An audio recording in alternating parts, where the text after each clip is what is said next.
우리 가까이 계신 분들과 한번 인사했으면 좋겠습니다. 잘 오셨습니다. 만나서 반갑습니다. 네, 잘 오셨습니다. 지난주 그분이에요? 다른 분이에요? 예. 우리 또 한번 인사할까요? 같이 예배하게 돼서 영광입니다. 같이 예배하게 돼서 영광입니다. 네. 좋으세요? 예. 어, 우리 찬양대 왜 이렇게 잘해요?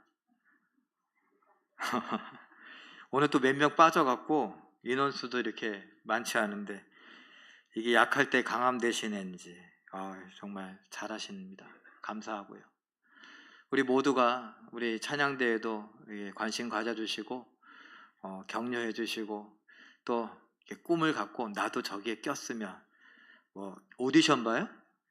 그런 거 없어요. 그러니까 우리 좀 이렇게 나도 하고 싶다 그러면은 좀 이렇게 자원해서 이렇게 채워주시고 함께 은혜를 나눌 수 있었으면 좋겠습니다. 여러분 믿음을 갖고 살아가시죠? 근데 그 믿음은 언제 한번 흔들려 보신 적 있습니까? 언제 무슨 일 때문에 어떻게 흔들려 보신 적 있습니까? 제가 몇 사람들을 만나 봤고 또 전도를 하는 중에 기억에 남는 몇 사람들이 목사님 때문에 교회를 안 나간다라고 하는 이야기를 들었어요.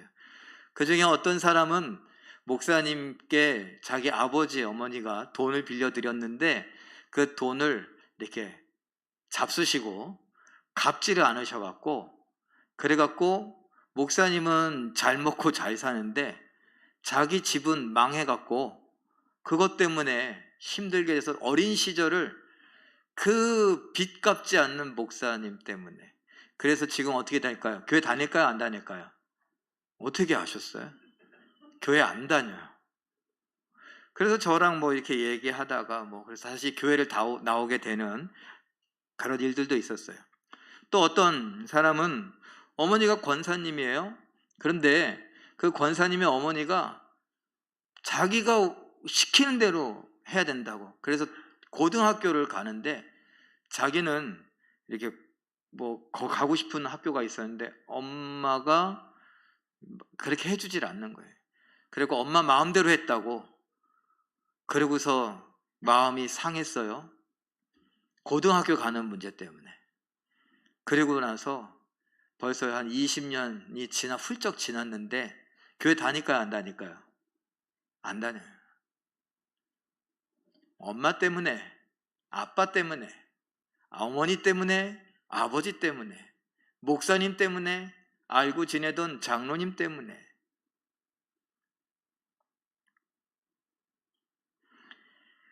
자, 그런가 하면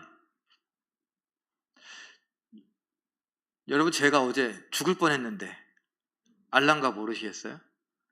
제가 어제 장례식장을 그 전날 갔다가 오자마자 심야에 금요 기도회 하고 그리고 집에 가서 쓰러져서 자고 그리고 또 새벽에 일어나서 얼른 씻고 발인하는데 갔습니다. 용인이에요. 그 용인에 가는데 제가 그 학교를 하도 그쪽으로 다녀갖고 아는데 그 마성이라고 들어보셨나요? 마성터널. 거기 끄떡끄떡 하시는 분들도 계시는데 에버랜드 있는데 그 근처 가면 안개가 짙어요. 평일에도 그런데 어제는 전국적으로 안개가 좀 많았어요. 근데 거기 갔더니 안 보여 앞이. 그래서 저는 이제 배웠던 대로 깜빡이를 켜고 라이트를 켜고 이렇게 천천히 서행을 하고 가고 있었습니다. 그 장례식장에 거의 다 왔을 때 거기 사거리가 있어요. 제가 기억에 남는 게 우리 금요일 날 같이 가셨던 분들 중에 이름이 똑같아 갖고 치과인데 다 왔다. 그런데 치과야. 이름이 똑같은데. 근데 그 뒤편에 있긴 했지만 어쨌든 그래서 한번 웃었거든요. 근데 거기가 보이는 사거리예요. 근데 거기 시골이다 보니까 전멸등 그리고 또 아침 일찍은 이렇게 신호등이 딱딱하지 않고 이렇게 전멸등으로 그 뭐예요? 상황을 살피면서 서로 양보하면서 조심조심 하라는 거죠. 또 배운 대로 안개도 있으니까 서행을 하고 이렇게 가고 있었는데 엄매 오른쪽에서 트럭이 와갖고 그냥 냅다 받으려고. 그리고 저는 어떻게 했을까요? 냅다 도망가려고. 아니 섰어요. 네, 섰어요. 왜 이 사람이 혹시 피할 수도 있겠다. 그래서 근데 그 사람도 브레이크를 밟고 딱 섰습니다. 같이 섰어요. 이렇게 만나서. 그래서 제가 손 흔들 뻔했잖아요. 그래서 제가 이제 그 순간에 들었던 거는 이제 그런 장면을 드라마나 영화에서 이렇게 재벌집에서 그 유산을 많이 물려받기 직전에 그런 일들이 일어나는데 난 재벌도 아닌데 누가 나를 이렇게 암살하려고 그랬나? 그 순간 그러고서 웃고 지나갔습니다. 그런데 말입니다. 여러분 그때 제가 거기서 진짜 교통사고를 나서 죽었다 라면은 어떻겠습니까? 저 맨 뒤에 계신 분 어떻게 했어요? 맨 뒤에 누가 계세요? 저희 집사람이 있는데 눈빛으로 말했어요. 쓸데없는 소리하고 앉아있네. 여러분은 어떠시겠어요? 아유 그런 끔찍한 얘기 하지 말라고. 마침 잘 됐어요. 왜? 장례가 있었죠. 장례식에 가면 일단은 죽음이라고 하는 것을 우리가 이렇게 목격하게 돼요. 죽는 순간이 아니라 죽음의 현장을 목격해요. 그래서 그 죽음이라고 하는 것이 우리에게 참 큰 아픔이 되고 슬픔이 됩니다. 그래서 복잡한 이런 감정이 막 이렇게 올라오죠. 그래서 거기서 많이 울어요. 어쩌면 인생을 살아가는 데 있어서 가장 큰 아픔이라고 하는 건 어쩌면 죽음이에요. 내가 죽는 건 죽는 순간까지는 두려울 수 있지만 죽고 난 다음에는 끝이죠. 우리는 천국에 간다라고 하니까 하나님의 품에 아마 안기지 않을까? 그러면 성경에 있는 약속대로라면 그동안에 너무너무 아팠던 것들, 뭐 힘들었던 것들, 고민됐던 것들, 그런 것이 뻥 뚫리는 것처럼 그래서 시원한 그야말로 평안함을 느낄 거예요. 누릴 거예요. 자, 그런데 그 죽은 고인, 내 가족들은 어떨까요? 가족들도 뻥 뚫리는 것 같은 그런 시원함을 느낄까요?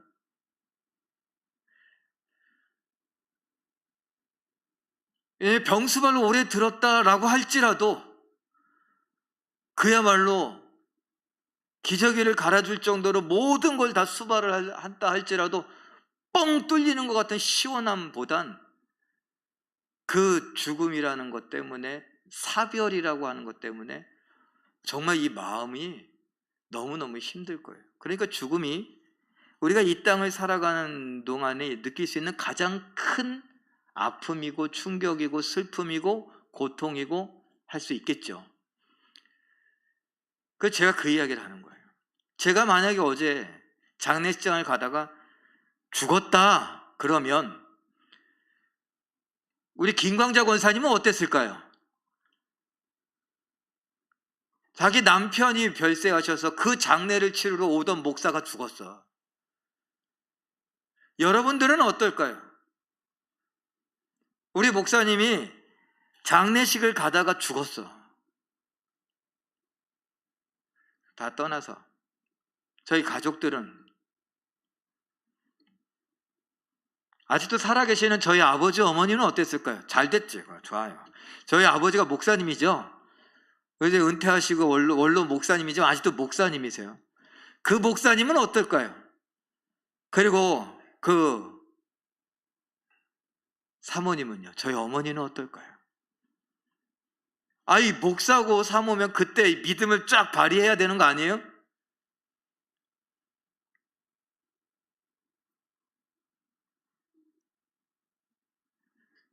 이 중에 그럴 줄 알았다. 하여튼 그 인간 내가 그렇게 가다가 어느 날 훅 갈 줄 알았어. 내가 객상 그래도 싸 그렇게 생각되시는 분 있으면은 히히 한번 웃어보세요. 아니 오른쪽 눈을 한번 윙크. 아 어떡하냐. 어휴 어떻게 이러실 분 왼쪽 눈 윙크. 또 쓸데없는 소리한테 내가 맞장구 치겠냐 이러시는 것 같아요. 자, 저는 지금 무슨 얘기를 하냐면 가장 극단적인 얘기를 하는 거예요. 가장 힘든 거, 고통스럽고 슬프고 아프고 하는 순간에 그때 우리 믿음은 뭘 하고 있느냐. 그때 나는 믿음을 지킬 수 있겠느냐? 여러분이 아까 제가 만났던 사람처럼 목사에게 사기를 당해갖고 목사는 잘 먹고 잘 사는데 여러분은 빚더미에 앉아갖고 괴롭힘을 당하고 여전히 지금도 전화를 받아야 된다. 빚 갚으라고 돈 갚으라는 전화, 독촉 전화를 받아야 되고 가장 집에 있는 모든 거에 빨간 딱지 다 붙이고 막 이랬다. 교회 다니실 수 있는지, 예수를 믿을 수 있는지, 저는 이런 걸 묻는 겁니다. 제가 그렇게 객사를 할 것 같으면 그랬다 손 치면, 아니 여러분 극단적인 생각을 해보라니까요. 그래도 제가 전하던 예수 그리스도의 부활이나 소망이나 천국에 관한 이야기들을 그냥 붙들고 있을 수 있을까? 사망의 음침한 골짜기를 다닐지라도 해를 두려워하지 않을 것은 주께서 나와 함께 하심이라 라고 하셨던 그런 말씀을 전했던, 즐겨 전했던 저의 그 설교 내용이 여러분 귀 속에 기억이나 되거나 믿어지겠느냐라는 말입니다. 우리는 예수를 믿음으로 인해서 잘 되길 바라죠. 아픈 것도 낫고 잘 안 되던 일도 잘 되고 승진도 하고 대학도 가고 또 모든 것이 순순히 풀리기를 바라는데 오히려 안 좋은 일이 생겼을 때는 어떻게 하겠느냐라는 말입니다. 오늘 이 이야기들의 배경이 그렇습니다. 거창하게 시작하고 극단적인 이야기를 했지만 이스라엘 사람들이 그래요. 하나님께서 미혹당하지 말아라 라고 말했던 그 수많은 구약의 이야기들, 예언들, 너희들 그렇게 신앙생활하면 안 되고 그렇게 제사 드리면 안 되고 그렇게 하나님을 믿으면 안 된다 라고 말라기가 이야기한 이후에 그들이 귓등으로 듣지도 않았어요. 야, 무슨 쓸데없는 소리, 말도 안 되는 소리. 그리고 하고 싶은 대로 했으니 하나님이 그 이후로 약 430년이라고 했던 그 긴 세월 동안 한 번도 나타난 적이 없습니다. 하나님은 살아 계셨어요. 하나님은 여전히 역사를 움직여 가셨어요. 하나님은 약속을 지키기 위해 예수 그리스도를 준비하고 계셨어요. 그런데 사람들은 몰랐습니다. 어쩌면 하나님이 죽으셨거나 하나님이 안 계시거나 하나님이 나를 버리셨거나 라고 생각할 수 있었겠죠.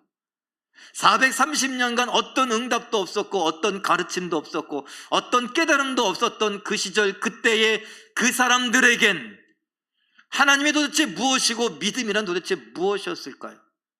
여전히 로마라고 하는 페르시아를 건너가니 마케도니아, 그리스, 그 그리스를 건너가니 로마, 야 첩첩산중이라고 어쩌면 이렇게 갈 수가 있을까?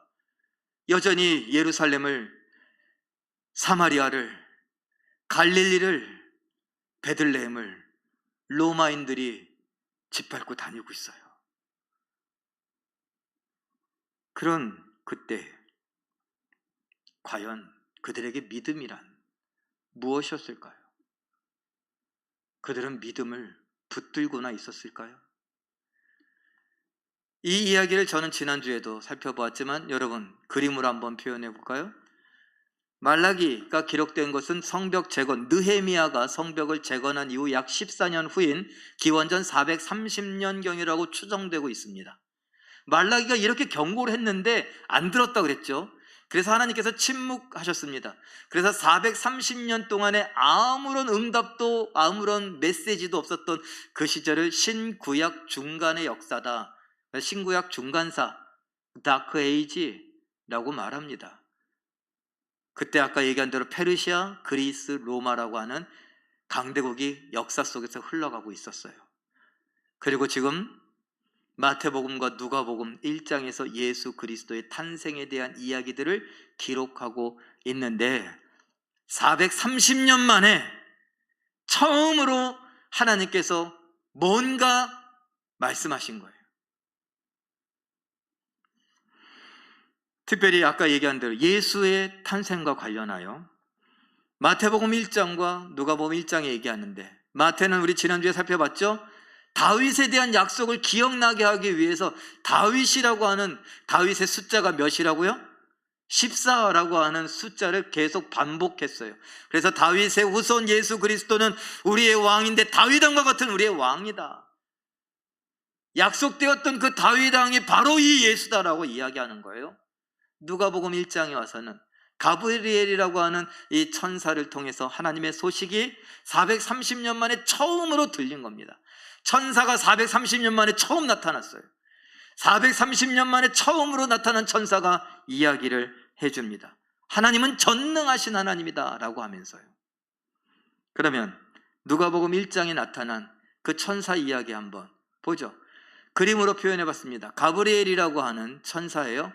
이 가브리엘이라고 하는 천사, 이름 뜻은 하나님의 사람 또는 하나님의 용사, 뭐 이렇게 말할 수 있습니다. 그 가브리엘이 나타났는데 몇 년 만에 나타났다고요? 430년 만에. 그러면은 그때 살고 있던 사람들 제일 나이 많은 사람 몇 살쯤이었을까요? 뭐 그냥 지금으로 쳐도 100살이라고 쳐도 그 사람은 봤을까요? 안 봤을까요? 천사를 못 봤어요. 그러니까 그 시대에 살던 누구도 천사를 본 적이 없습니다. 그런데 지금 첫 번째로 누가 봤느냐? 사가랴라고 하는 제사장이 봤습니다. 우리 누가복음 1장 13절 읽어봅니다. 시작. 사가랴여 무서워하지 말라 너희의 간구함이 들린지라. 무서워했다는 거예요. 처음 봤으니까. 무서워서 뭐 어쩔 줄 몰랐는데 무서워하지 마라. 너희의 간구함이 들렸다. 그리고 누가복음 1장 30절 읽어봅니다. 시작. 마리아여 무서워하지 말라 내가 하나님께 은혜를 입었느니라. 남자 대표 사가랴, 여자 대표 마리아, 이 두 사람이 천사 가브리엘을 만나고 하나님으로부터 이야기를 처음 듣게 됩니다. 둘 다 무서웠습니다. 그 둘 다에게 가브리엘 천사는 무서워하지 말아라 라고 이야기를 하고 안심을 시키더니 사가랴에게는 너의 간구가 들렸다 라는 것이고 마리아에게는 너는 은혜를 입었다 라고 말합니다. 저는 이 이야기를 보며 이 시대에 우리에게 해주시는 말씀이 아니냐. 너희의 간구가 들려서 너희는 하나님의 은혜를 입게 되었다. 로마 시대에 그리고 지금 우리에게 말입니다. 또 그러면 이 가브리엘이 뭘 하느냐? 가브리엘은 하나님이 보내셨어요. 보냄을 받고 온 가브리엘이 나는 좋은 소식을 전하러 왔다 라고 말합니다. 사가랴에겐 누가복음 1장 18절 읽어봅니다. 시작. 내가 늙고 아내도 나이가 많으니이다. 이 이야기가 왜 나왔어요? 너 아들을 낳을 것이다. 너의 간구함이 들려서 너에게 아들이 없다는 걸 내가 알고 있으니 아들을 주겠다 라고 말합니다. 그런데 사가랴가 뭐라고요? 나 늙고 아내도 늙었는데 내가 아브라함, 내 아내가 사라도 아니고 지금 이게 될 법한 일입니까? 라는 거예요. 늙어서 끝났다. 안 된다. 누가복음 1장 34절 읽어봅니다. 시작. 나는 남자를 알지 못하나이다. 흔히 하는 얘기대로 수태고지 들어보셨죠? 아이를 임신하여 낳을 것이라는 소식을 전해준 거예요. 아니 전해준 정도가 아니라 그냥 선고해버린 거예요. 고지한 거예요. 넌 아들 낳을 거야. 너도 아들 낳을 거야. 한 사람은 누구예요? 나이 많은 사람. 한 사람은 누구예요? 어린 사람. 근데 하필이면 남자를 몰라요. 근데 좋아요. 사가랴, 엘리사벳이라고 하는 이 두 사람은요, 나이가 많고 불임이지만 불임이었기 때문에 아이를 없이 오랜 세월을 살아갔기 때문에 지금도 어떻게 할까요? 아이게 보면 애기들이 이뻐요. 그리고 뭐 아들 자랑하고 뭐 딸 자랑하고 하는 사람들 보면 나도 애를 낳았으면 저 정도 됐을 텐데 이런 생각들 하지 않겠습니까? 그 마음 구석 밑바닥엔 뭐예요? 아직도 아들이 있었으면 하는 그런 막연한 바람이 있는 거죠. 안 되지만 안 되니까 더 간절하죠. 그에게 아들이 생긴다는 말은 좋은 소식이에요? 나쁜 소식이에요? 좋은 소식이죠. 그야말로 좋은 소식이에요. 자, 그런데 반면 마리아는요, 나는 남자를 알지 못하나이다. 나 이제 약혼하고 이제 곧 결혼할 건데 내가 임신을 하게 되면 이게 좋은 소식이에요? 나쁜 소식이에요? 나쁜 소식이죠. 솔직하게 얘기하자고요. 이건 좋은 소식이 아니에요. 여러분들 그냥 결혼 약속 딱 잡았는데 여자분들 여러분 결혼하기 지금부터 30년 전 40년 전으로 돌아갔어. 그리고서 이제 결혼 날짜가 기다리고 있는데 갑자기 임신했대. 아싸! 그러실 분 손 들어봐요. 남자분들 결혼한다고 그러는데 갑자기 약혼한 그 여자 결혼 날짜 잡아놓고 갑자기 임신했다 그러면은 오 이게 웬 떡이야 그럴 분 있어요? 안 돼. 그 당시만 해도요. 파혼은 아무것도 아니야. 어떻게 해요? 돌로 쳐 죽여요. 부정한 여인. 근데 무슨 좋은 소식이에요. 근데 그 마리아에게 좋은 소식. 그런 어떤 육체적인 인생적인 그런 차원을 넘어서서 야 생각해봐라.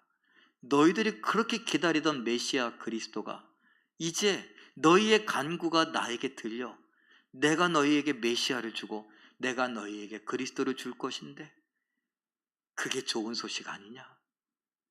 이것이죠. 동정녀 탄생과 관련하여 사도신경 다시 한번 우리 볼까요? 시작. 이는 성령으로 잉태하사 동정녀 마리아에게 나시고 우린 이걸 믿는다 그랬잖아요. 근데 이것과 관련하여 성경 누가복음 1장 35절은 이렇게 말합니다. 읽어보죠. 시작. 천사가 대답하여 이르되 성령이 내게 임하시고 지극히 높으신 이의 능력이 너를 덮으시리니 이러므로 나실 바 거룩한 이는 하나님의 아들이라 일컬어지리라. 성령이 너희에게 임하여 그 하나님의 전능한 능력이 너를 임신하게 할 것인데 돌에 맞게 하겠습니까? 사람들에게 손가락질 당하고 막 핍박을 당하고 괴로움 당하게 하시겠습니까? 그러면 임신한 여인이 그런 스트레스를 받으면 어떻게 살아요? 뱃속의 아기는 어떻습니까? 전능하심이 그 모든 것을 지켜 아이들을 낳을 수 있게 해 주시는 것입니다.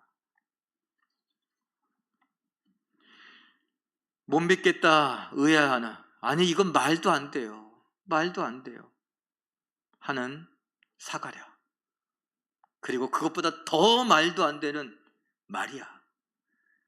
특별히 마리아에게 이렇게 말씀하시죠. 누가복음 1장 35절 읽어봅니다. 시작. 대저 하나님의 모든 말씀은 능하지 못하심이 없느니라. 현대인의 번역은 안 되는 일이 아무것도 없다. 현대어 성경은 무엇이나 다 그대로 이루어진다. 하나님이 이러시는 거예요. 야, 안 되는 게 뭔데? 내가 다 해준다니까? 이렇게 말씀하시는 거죠. 430년 동안 내가 침묵했다고 내가 죽은 줄 아니?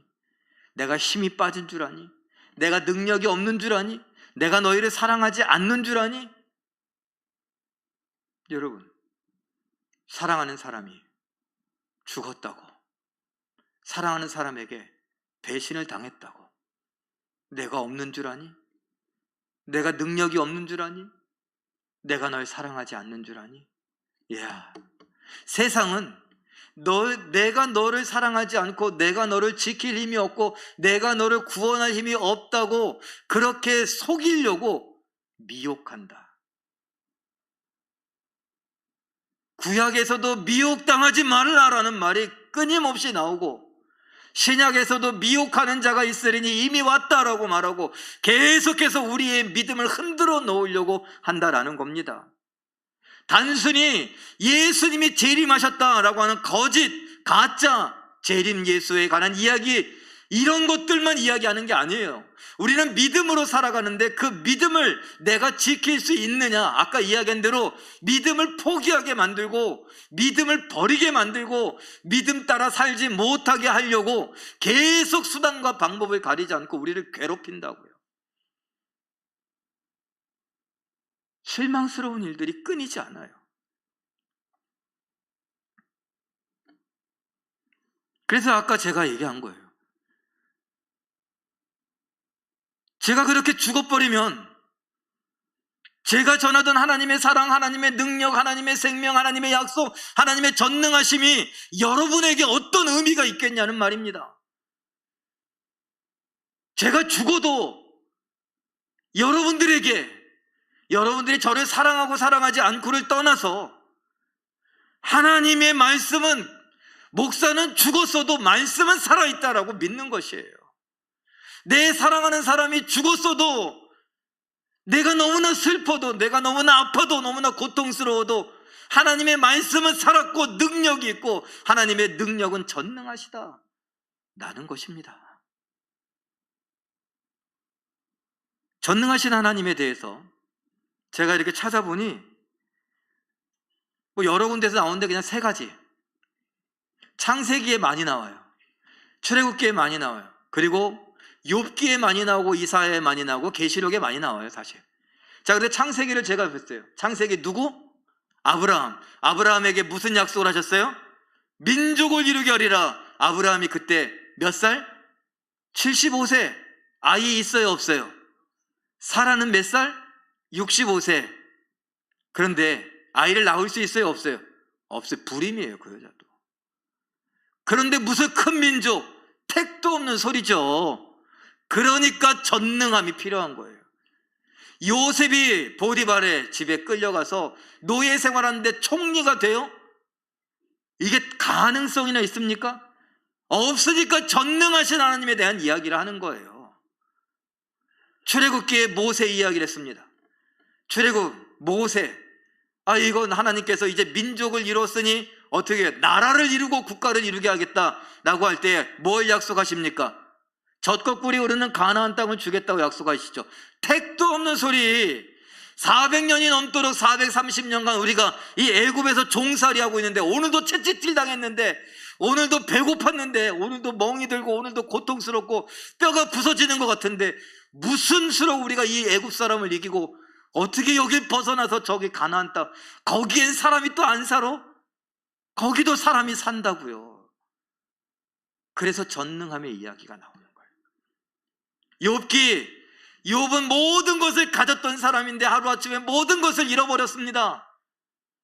없었던 사람은 그냥 없어도 그런 줄 알 거예요. 그러나 있던 사람이 없으면요, 이건 정말 미치는 일이라고요. 다른 재산들이야 그렇다 쳐. 자식들은 어떡할 거예요? 그 잿더미에 앉은 욥을 일으켜 세우려고 전능하신 하나님의 이야기가 나옵니다.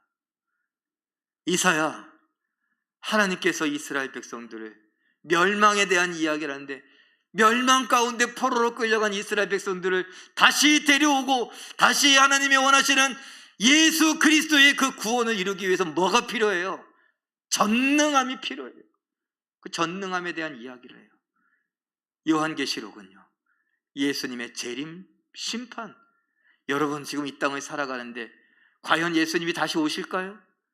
예수님이 심판하실까요? 여러분 그런 거 생각하며 살아가십니까? 예수님이 심판하실 거라는 걸 알고 있으면서 그렇게 살아가세요? 여전히 화내고 여전히 성공하려고 그러고 더 가지려고 하고 올라가려고 하고 다른 사람이 어찌됐든 간에 나 몰라라 하고 어떻게 그렇게 살 수 있어요? 예수님이 재림하시고 심판하시는데 뭐 따고 배짱이에요? 나는 예수 믿으니까 끝났다? 우리 그 믿음에 대해서 생각하고 있잖아요. 진짜 믿음이 뭔지. 가만 보면 교회 다녀도 예수 믿어도 예수님의 재림이나 심판 그닥 신경 쓰지 않아요. 그런데 그래, 너희들조차도 믿기 힘든 그 재림, 그 심판, 그 구원, 그걸 위해 내 전능함이 필요하다. 전능함에 대한 이야기를 해요. 여러분, 오늘 누가복음 1장의 수태고지, 나이 많은 불임의 사가랴 가족, 그에게 아들이 있을 것이다. 약혼을 하고 이제 결혼 날짜를 기다리고 있는 처녀에게 너에게 아들이 있을 것이다. 이 말도 안 되는 이런 불가능한 이야기들을 앞에 하나님의 전능하심이 나타납니다. 오늘 우리에게 말씀하십니다. 넌 내가 너에게 응답한 것이 언제적 일이라고 생각하니? 넌 내가 지금 너를 사랑하고 있다는 걸 믿니? 내가 너와 함께하고 있다는 걸 믿니? 내가 너의 자녀들, 자손들을 지키고 보호하고 있다는 걸 믿니? 이 과학 문명의 시대에 이 스마트폰이 모든 것을 지배해버리고 있는 것 같은 시대에 돈이 최고인 것 같이 여겨지는 이 시대에 너는 나와 나의 말씀을 신뢰하니? 우리에게 물으십니다. 역대하 20장 20절 읽어봅니다. 시작. 너희는 너희 하나님 여호와를 신뢰하라. 그리하면 견고히 서리라. 그의 선지자들을 신뢰하라. 그리하면 형통하리라. 너희 하나님 여호와를, 그리고 너희 하나님의 말씀을 신뢰하라. 그러면 그가 너희를 견고히 하시리라. 하나님의 전능하심, 하나님이 모든 것을 말씀하신 그대로 이루신다는 것을 믿으시기 바랍니다. 그 믿음으로 나에게 어떤 일이 오든지, 그것이 죽음이라 할지라도 여러분 그 믿음을 놔버리지 않으시기를 바랍니다. 잠언 3장 5절 읽어보죠. 시작. 너는 마음을 다하여 여호와를 신뢰하고 내 명철을 의지하지 말라. 네가 학교에서 공부한 거, 네가 회사에서 배운 거, 인생을 살아가면서 여러 가지 경험들로 쌓인 거, 그런 거 의지하지 말고 하나님을 의지하라. 여러분, 사가랴, 그 나이 많은 할아버지가, 대제사장이 하나님을 한 번도 본 적이 없어요. 그런데 아무 느낌도 없어요. 그런데 하던 거니까 그냥 하나님 앞에 제물을 드리며 거기서 기도하고 있어요. 간혹 거기에서 죽는 사람들이 있어서 사람들은 사가랴의 발목에 줄을 묶어놓고 저 바깥에서 기다립니다. 왜 안 나오지? 그리고 이렇게 땡겨 보는데 이게 아직도 살아있는 것 같아요. 그래서 기다리고 왜 안 나오지? 왜 안 나오지? 사가랴는 뭐 하고 있어요? 난생 처음 보는 천사 앞에 무릎을 꿇고 어쩔 줄 몰라요. 괴로워해요. 근데 좋은 소식이라고 그래요. 신뢰하라고 우리에게 이야기해요. 너의 경험을 의지하지 말고 나의 말씀을, 약속을 신뢰하라. 그러면 그 약속을 신뢰하면 우리에게 뭐 하실 건데요? 라고 했을 때 제가 4가지만 찾아봤습니다. 시편 32편 10편 읽어봅니다. 시작. 인자하심이 두루리로다. 하나님의 인자하심, 사랑이 우리를 두른다. 이사야 12장 2절 시작. 두려움이 없으리라. 이사야 26장 3절 시작. 평강하고 평강하리라. 이사야 30장 15절 시작. 힘을 얻으리라. 하나님의 사랑이 우리를 두르니 두려움이 없어지고, 두려움이 없어진다는 것은 평강을 누리는데 완전한 평강, 평안을 누리며 우리에게 새 힘 주셔서 힘을 얻게 되는 것을, 하나님, 전능하신 하나님을 신뢰하면 우리가 얻게 된다는 것입니다. 이걸 제가 다른 쪽으로 생각해 보면 뭐냐? 하나님을 신뢰한다는 것, 여러분들과 처음부터 이야기했던 것 무엇입니까? 죽음과 관련해서도 죽음이 아니다 할지라도 여러분들에게 다가온 크고 작은 많은 문제들 속에 믿음을 지킬 수 있냐라는 것이에요. 그 믿음을 지킬 수 있는 것, 내가 어떤 미혹이 와도 뿌리치고 아니야, 난 하나님 믿을 거야, 아니야, 난 예수 그리스도의 말씀을 믿을 거야, 그 약속을 붙들고 살 수 있느냐? 목사가 사기를 쳐도, 목사가 갑자기 말씀을 전하다가 갑자기 비명 행사를 해도, 여러분의 사랑하는 사람들이 죽어도, 여러분이 원하는 대로 되지 않아도, 여러분의 꿈이 물거품 되는 순간이 오더라도 믿음을 갖고 이길 수 있냐는 거예요. 사탄이 그러한 것들로 우리의 믿음을 마구 흔들어 놓고 뿌리째 뽑아버리려고 애쓰고 있는데, 미혹당하지 않을 자신이 있냐는 겁니다. 믿음이란 그런 거라는 거예요. 그래서 요한계시록에 믿음으로 이기는 자, 끝까지 이기는 자, 다른 말로 미혹당하지 않는 자, 다른 말로 믿음이 흔들리지 않은 자, 하나님을 의심하지 않는 자, 무슨 일이 있어도 하나님의 전능하신 하나님의 약속을 의지하는 자, 그들에게 이런 약속이 있어요. 우리 한번 요한계시록 2장 11절 읽어볼까요? 시작. 둘째, 사망의 해를 받지 않으리라. 지옥 안 간다는 얘기예요. 계시록 2장 26절 읽어봅니다. 시작. 만국을 다스리는 권세를 주리라. 심판하는 예수님 옆에 있게 된다는 얘기예요. 계시록 3장 5절 시작. 흰옷을 입을 것이라. 예수의 부활의 옷을 입는다는 말이에요. 계시록 3장 12절 성전의 기둥이 되게 하리라. 우리 위에 하나님의 성전이 임하는 것을 보게 된다. 천국 간다. 그러니 뭐 하라는 겁니까? 오늘 제목대로 신뢰하라. 누가복음 이 1장의 이야기를 통해 신뢰하게 하시려고, 다른 말로 믿게 하시려고, 이 땅에서 믿음이 흔들리지 않게 하시려고,